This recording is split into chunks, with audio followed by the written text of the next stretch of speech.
예수님이 이 땅에 오실 때 처녀가 잉태하여 아들을 낳으리니 그 이름을 임마누엘이라 하리라 라고 하는 말씀을 했어요.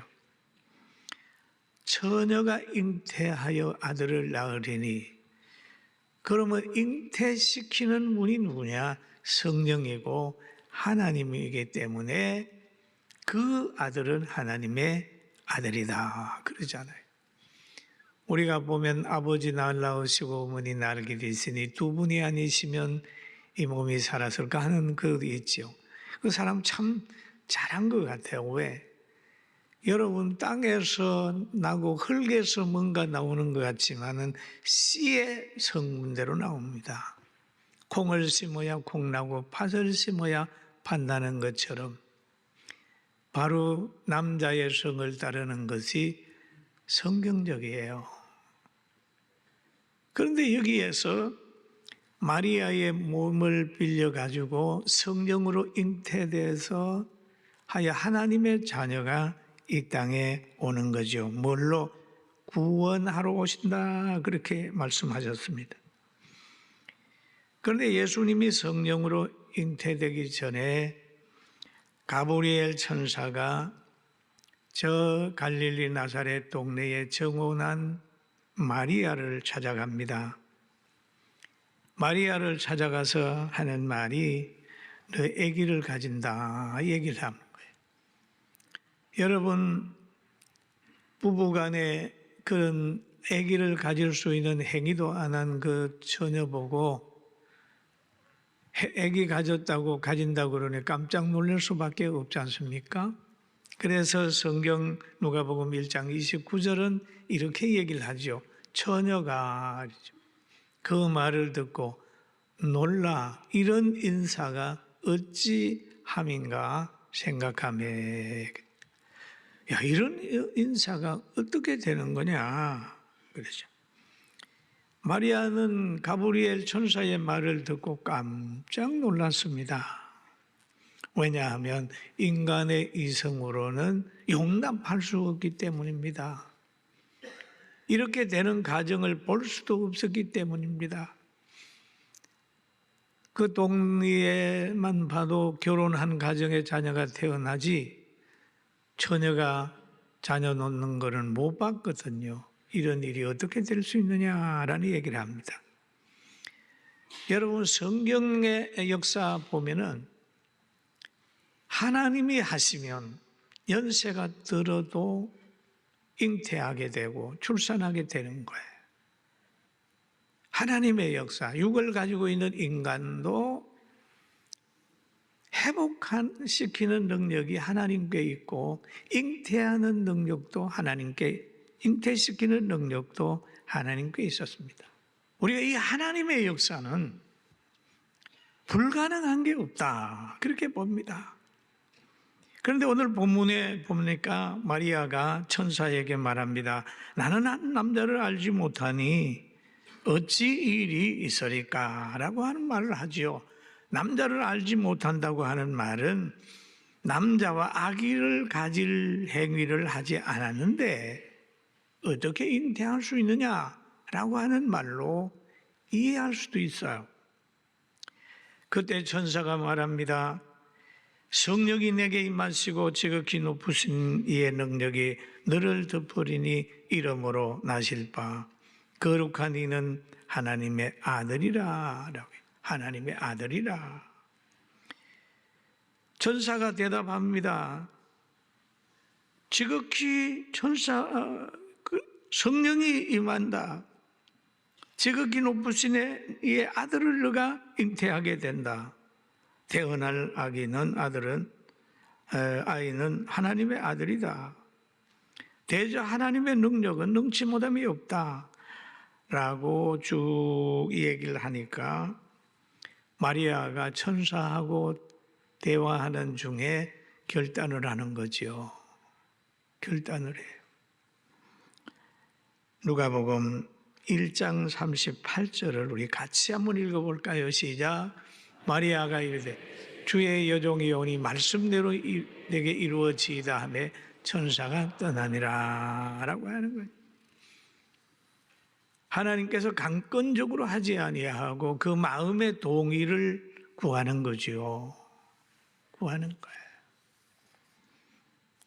마리아가 그럽니다. 주의 여종이오니 라는 고백은 굉장히 중요한 겁니다. 종은 결정권이 없습니다.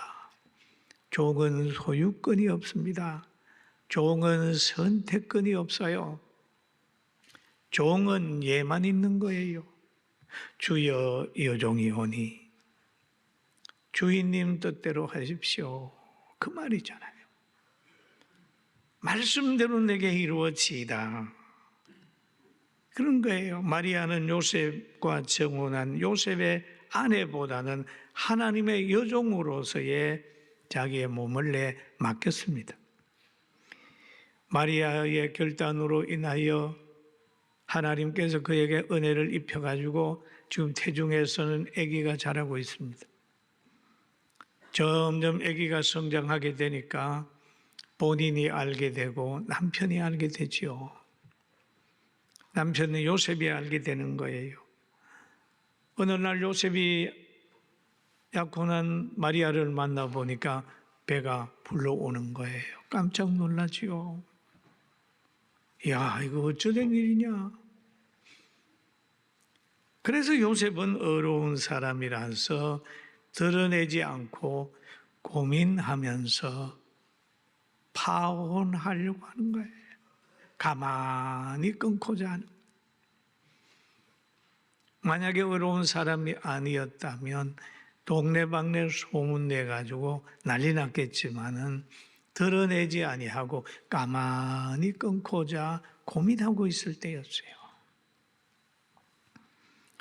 그럴 때 하나님께서 또 여기에 개입하시는 거예요. 이 일을 생각할 때에 라는 말은 이 일이라고 하는 말은 요셉이 그 마리아와 관계를 가만히 끊고자 할 그럴 때입니다. 주의 사자가 현몽하여 이르되 다윗의 자손 요셉아 내 아내 마리아 데려오기를 두려워하지 말라. 무서워하지 말라. 그에게 잉태된 자는 성령으로 된 것이다. 주의 사자가 지금 요셉에게 현몽하는 거예요. 마리아는 부정한 여인이 아니야. 그는 거룩한 여인이며 그에게 잉태된 것은 성령으로 된 거냐. 데려오는 거 무서워하지 말라고 얘기를 하지요. 그러면서 아들을 낳으리니 이름을 예수라 하라. 이는 자기 백성을 그들의 죄에서 구원할 자라고 쫙 얘기를 하는 거예요. 죄에서 구원할 자. 바로 사람은 다 죄가 있지만은 죄에서 구원할 자는 이 성령으로 잉태된 예수님밖에 없는 거예요. 그래서 예수님을 얘기하면 예수님 스스로도 나는 길이요 진리요 생명이니 나로 맘지 않고는 아버지께로 올 자가 없다라고 얘기를 하잖아요. 여러분 예수님 믿는 거 영광이고 축복입니다. 할렐루야. 아멘. 여러분 축복 받으셨어요. 엄청난 큰 축복을 우리가 받고 있는 거예요. 그 임마누엘이라 하리라 라고 얘기를 하잖아요. 그리고 요셉은 데리고 와서 같이 살면서도 동침하지 않았다. 왜냐하면 그 잉태한 아들이 더럽혀지지 않기 위하여 낳기까지 동침하지 않았다. 참 요셉은 멋있는 남자입니다. 그런데 두 사람이 이제 점점 시간이 감으로 인하여 출산할 날이 가까웠어요. 그런데 성경에 보면은 예수는 베들레헴에서 태어난다고 기록이 돼 있어요. 미가서 5장 2절에 보면 나와요. 베들레헴 에보라다야 너는 유다 족속 중에 작을지라도 이스라엘에 다스리는 자가 내게로 나올 것이라. 베들레헴에 태어난다고 했단 말이에요.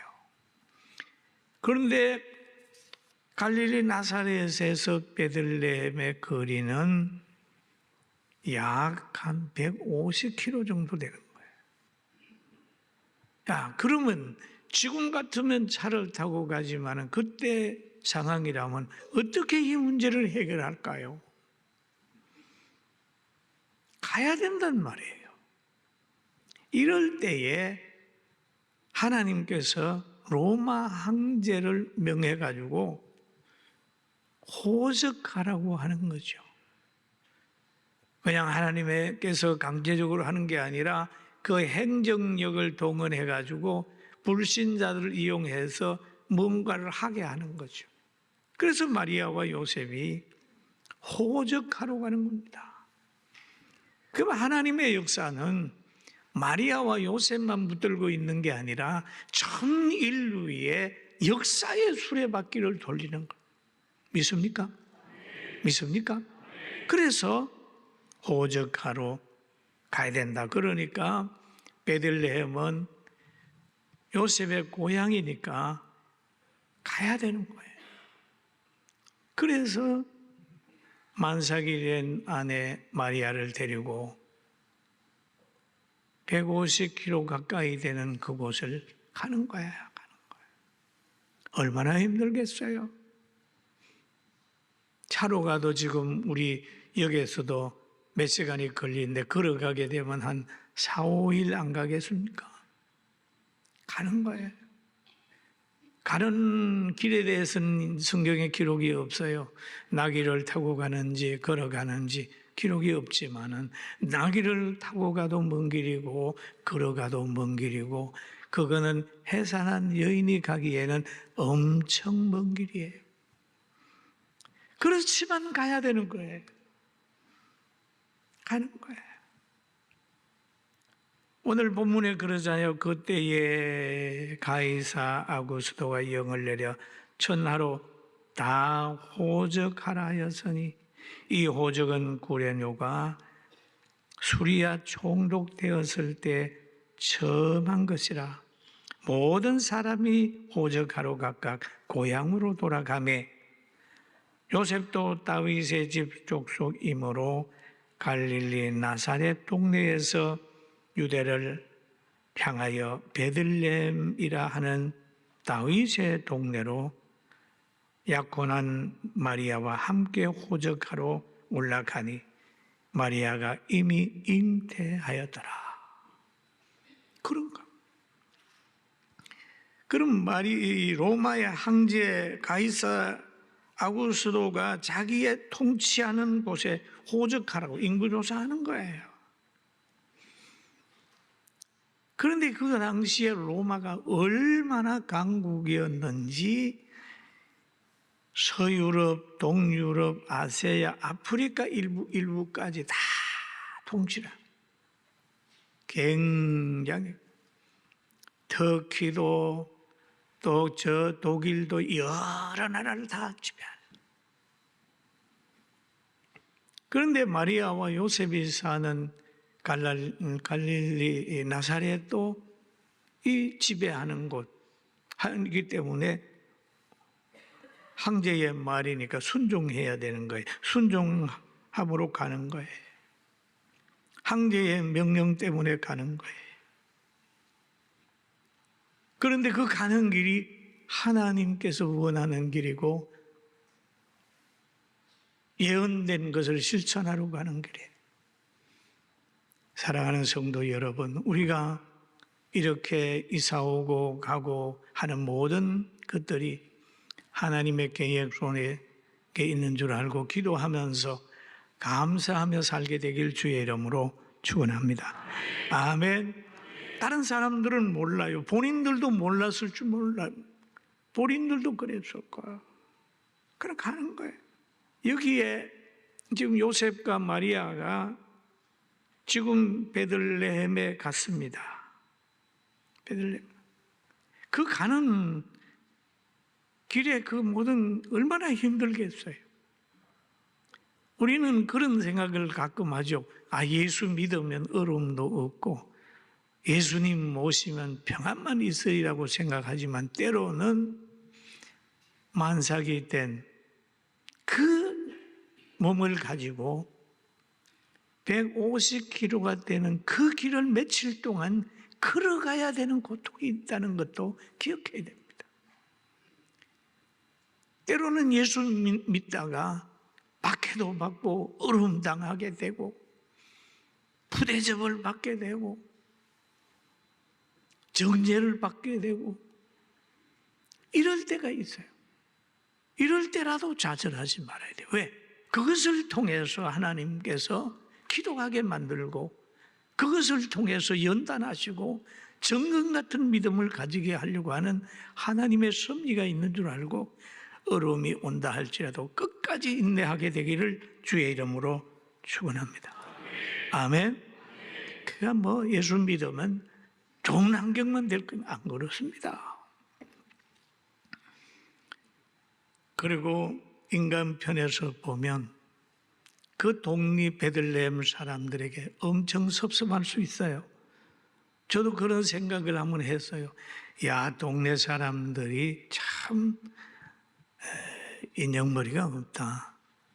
그 어떤 젊은 부부가 와서 호적하러 와서 출산을 하는데 방도 한번 하나 안 내주는가? 그런 얘기를 할 때가 있어요. 그런 얘기를 했는데 지금 생각해 보니까 하나님께서 어느 가정의 방보다 마구간을 선택하게 한 이유가 있는 것 같아요. 고요한 밤입니다. 어둠이 지배하는 밤 모든 사람이 잠들 그때에 마구간에는 동방박사들이 사람들에게 알리지 않고 드나들 수 있는 열린 공간입니다. 목자들이 찾아와 가지고 경배할 수 있는 열린 공간입니다. 바로 만왕의 왕 되신 예수님께서 그곳에 오시면 그 짐승이 있는 그곳이 왕궁이 되고 포대기에 싸져가지고 거기에 구유에 누인 것은 보좌가 되는, 그것이 바로 인간을 회복시키는 위대한 장소가 되는 거죠. 그래서 우리는 환경을 볼 때 세속적인 눈으로 보고 좋은 환경에 거하는 것 자체가 행복이라는 것 생각보다 내가 하나님의 영광을 위해 사는가, 하나님께 붙들려 사는가, 영혼을 향하여 살아가는가를 잘 살펴보면서 자족하고 기뻐하기를 주의 이름으로 축원합니다. 여러분, 성탄절은 어떤 날입니까? 기뻐하는 날입니다. 동방박사들이 별을 잊어버렸다가 다시 별을 찾았어요. 그럴 때 성경에 보면 그런 말이 있어요. 그들이 별을 보고 기뻐했다. 왜? 예수님을 만난다고 하는 그 기대 때문에 별을 보고 기뻐하고 기뻐했다. 여러분, 교회를 오면서 기뻐하고 말씀을 보면서 기뻐하고 찬양을 하면서 기뻐하는 자가 되기를 주님의 이름으로 축원합니다. 과거에 제가 학생 때, 청년 때 예수 믿을 때 보면 성탄절 이브 날이 되면은 새벽송 한다고 많이 여러 가정을 갔어요. 그때마다 기쁘다 구주 오셨네, 고요한 밤, 거룩한 밤, 거리신 예수 노래를 부르면서 얼마나 좋아했는지 몰라요. 기쁘다 구주 오셨네.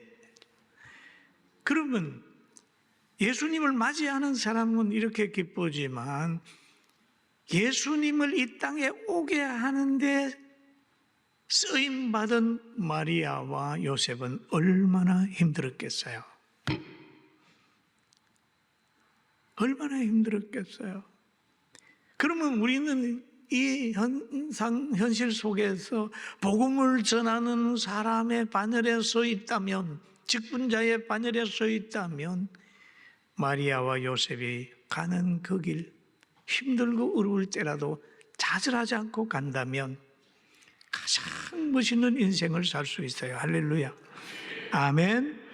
지금 이 땅에서 가장 멋있는 사람이 누굽니까? 마리아 아니겠어요? 마리아의 형상이 제일 많습니다. 마리아상 많지요. 우리나라도 보면은 저 어느 성당에 가봤더니 마리아 형상이 있더라고요. 마리아의 이름, 요셉의 이름, 얼마나 귀해요. 최고 행복한 자로 살았어요. 그리고 또 행복한 자로 산 사람이 누구냐? 물질을 최고로 선용한 사람이 있다면 동방박사, 황금과 유황과 몰약을 2000년이 지난 지금도 그들의 아름다운 삶, 선행은 지금도 우리가 얘기를 하고 있잖아요. 또 예수님 돌아가시기 전에 옥합을 깬 마리아, 그도 마리아 300데나리온의 옥합을 지금도 그 여인의 귀한 게 있습니다. 그러면 우리는 지금 이 땅에 살면서 뭐하고 살 것이냐 하는 걸 생각을 하는 거예요. 뭐하고 살 거냐? 어떻게 살 것인가? 누구를 위해 살 것인가? 우리가 이 땅에서 떠날 때에 어떤 모습으로 갈 것인가?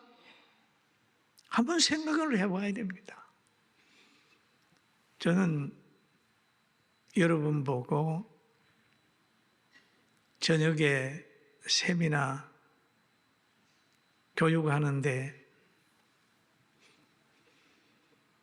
숙제를 해오라고 그러고 저도 숙제를 했습니다.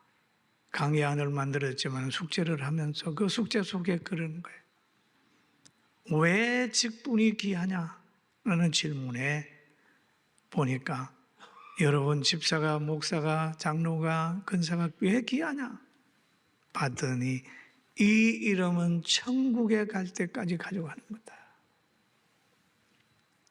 어디 가서 장례식을 가서 거기에 놓여 있는 이름을 보면 어느 회사 사장 무슨 이런 것보다는 어김없이 그리 찬들은 십자가 밑에 권사, 집사, 장로, 목사 천국에까지 가지고 가는 이 이름이기 때문에 너무 소중한 거다.